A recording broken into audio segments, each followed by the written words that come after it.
शुभ कार्य किसी निश्चित समय के लिए नहीं, अनंत समय के लिए कीजिए। पहले तो गलत कार्य कीजिए नहीं, लेकिन अगर ज़्यादा ही मन संलग्न है और करना ही है तो उसे मुहूर्त पर छोड़ दीजिए कि किसी विशेष मुहूर्त पर गलत कार्य करेंगे। मुहूर्त जब आएगा तब तक तो बचे रहोगे, लेकिन शुभ काम बिन मुहूर्त के भी कर डालिए। अच्छे समय के लिए मुहूर्त की आवश्यकता नहीं, अच्छे कार्य के लिए। जो मुख से माधव भजे माया चेली हो, हर समय कीर्तन कीजिए। कहते हैं कि हर समय सांसारिक कार्य कर रहे हैं सो कीजिए, लेकिन मन उस परमात्मा में संलग्न रहे, समर्पित रहे।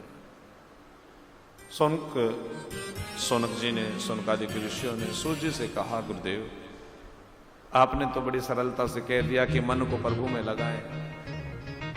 मुख्य तो केंद्र ये मन ही है, ये मन ही तो नहीं टिकता, तो इस मन को कैसे केंद्रित करें। सूर्य जी महाराज कहते हैं कि प्रभु में इस मन को केंद्रित करने के लिए इस मन को कृष्ण से जोड़ना है, जिनके नाम में ही आकर्षण है। कृष्ण इति आकर्षति, जो सबको आकर्षित कर लेते हैं, इस मन को कृष्ण में लगा लीजिए। कृष्ण कृष्ण जपिए, कृष्ण कृष्ण मैं जीवन को रखिए। और मेरे प्रिय बंधुओं, धीरे धीरे आपका ये मन स्वतः ही कृष्ण नाम में ऐसा जम जाएगा, रम जाएगा, बन जाएगा, जुड़ जाएगा कि फिर छूटने नहीं पाएगा। क्योंकि मेरे कृष्ण की आदत है, जिसे एक बार पकड़ लेते हैं फिर छोड़ते नहीं हैं। तो कृष्ण नाम को जीवन में सार बना लीजिए जीने के लिए। सूर्य जी महाराज से पूछा सोनकादि कृष्ण ने, कृष्ण नाम की शरणागत कैसे हो? बोले कि भगवत चर्चा करके, भगवत संकीर्तन करके। भगवत संकीर्तन गुरुदेव विस्तार पूर्वक कहिए। बोले कि प्रभु में आपका प्रेम स्थापित हो, इसलिए मैं आपको सुंदर कथा प्रसंग कहता हूं। ये केवल आप ही की चिंता नहीं है, एक बार पहले भी ऐसा हुआ। क्या हुआ विस्तार पूर्वक कहें। सूर्य जी महाराज कहते हैं कि हे सोनकादि ऋषियों, कि एकदा ही विशालाया चत्वारि ऋषियों मलांगम सत्संगार्थार्थ समायता दर्द सुशस्त्रम नारदम। एक बार के बात है, श्री देवर्षि नारद समस्त तीर्थों का तीर्थाटन करके वापस अपने स्थान लौटे, लेकिन मुख पर चिंता थी और इस चिंता में बड़े ही चिंताग्रस्त नारद जी महाराज बड़े अशांत दिखाई दे रहे थे। नारद जी बड़े चिंतित थे। ब्रह्मलोक गए ब्रह्मा जी के पास और ब्रह्मा जी से अपनी चिंता का कारण कहा कि ये मेरी चिंता का कारण है ब्रह्मपिता, कोई और नहीं। पृथ्वी लोक में मचा हुआ हाहाकार मानवता के गिरते कर्म हैं। क्यों, क्या हुआ पृथ्वी को?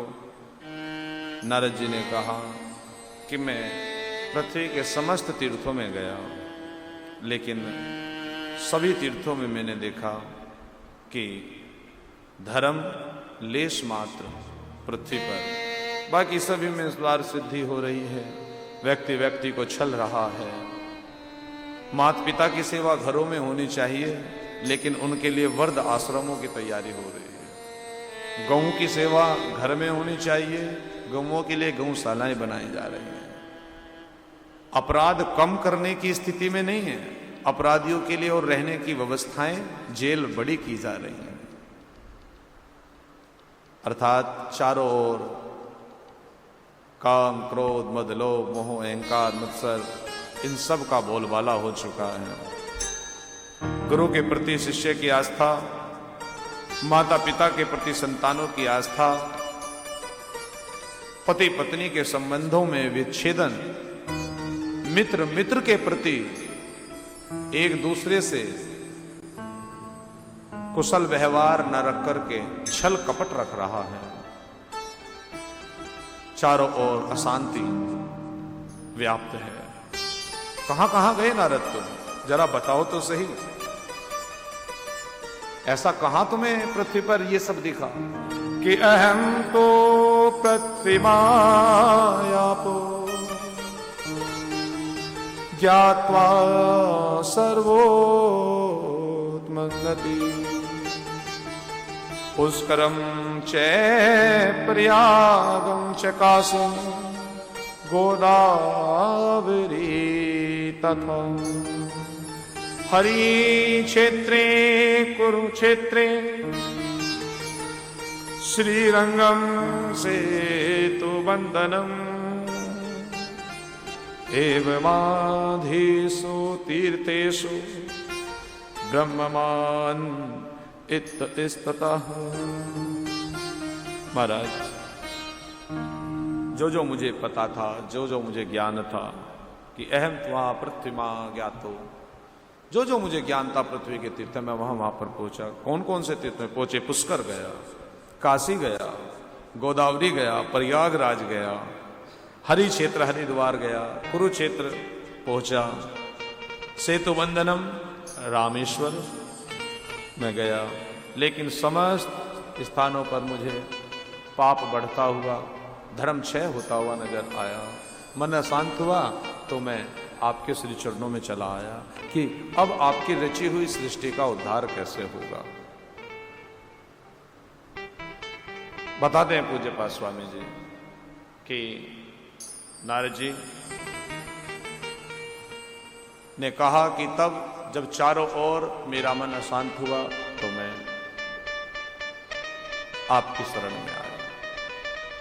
ब्रह्मा जी की आज्ञा से नारद जी पहुंचे हैं विशाला नामक नगरी कि एकदा ही विशालायां चत्वारि शोभलां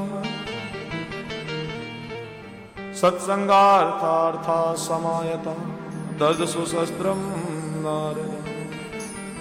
और वहां पर ईश्वर प्रेरणा से इनके द्वारा तप हुआ और तप से प्रसन्न होकर 4 ऋषि कुमार सनक सनंदन सनकादिक सनत कुमार इन्हें मिले हैं। चारों से इन्होंने अपना आग्रह किया और इन्हें सुंदर श्रीमद् भागवत जी का ज्ञान कथा को कहा। किस स्थान पर? हरिद्वार क्षेत्र में, हरि पौड़ी जिसे हम जानते हैं, यहां पर इन चारों ऋषि कुमारों ने ये सुंदर कथा कही और मन शांत हुआ। वृंदावन पहुंचे, वृंदावन जाकर के यमुना स्नान किया। वहां पर स्नान कर देखा तो चारों ओर बड़ा सुंदरमय वातावरण, चारों ओर बड़ा आनंदित मन को कर देने वाला मनोरम दृश्य था और मन हरि कीर्तन कर रहा था, प्रभु भजन में झूम रहा था। यमुना जी में डुबकी लगाई, मन को बड़ी शांति प्राप्त हुई। जब यमुना जल से बाहर श्री नारद जी आए तो देखा कि एक बड़ी सुंदर युवती यमुना किनारे विराजमान है और जिनका नाम है भक्ति। परिचय पूछा, देवी आप कौन है? तो अपना परिचय दिया। अहम भक्ति रीति ख्याता इमो में तनियो मतो ज्ञान वैराग्य नामानी सिद्ध। महाराज, मेरा नाम भक्ति है, मैं स्वयं भक्ति महारानी। देवी ये कौन है जो आपके गोद में सर रखे हुए लेटे हुए हैं? ये प्रभु मेरे पुत्र हैं, ज्ञान और वैराग्य। लेकिन प्राय देखा जाता है माँ बाप वृद्ध होते हैं, बच्चे युवा, लेकिन यहाँ काल की प्रेरणा से ये सब उल्टा क्यों हो रहा है? इसीलिए तो मैंने आपको प्रभु रोका कि भो भो साधुनाम षण्मनाविष्टेमपचिन्तामपि नाश्यं दर्शनम तब लोकस्य सर्वथा। इसलिए मैंने आपको रोका। आप स्नान करके जा रहे थे देवऋषि नारद जी, और मैंने आपको आवाज दी कि भो भो साधु नाम, रुकिए रुकिए हे देवऋषि नारद, तनिक ठहरिए, क्योंकि संत दरस और हरि कथा तुलसी दुर्लभ दो, सुतधारा और लक्ष्मी तो पापी के भी घर हो।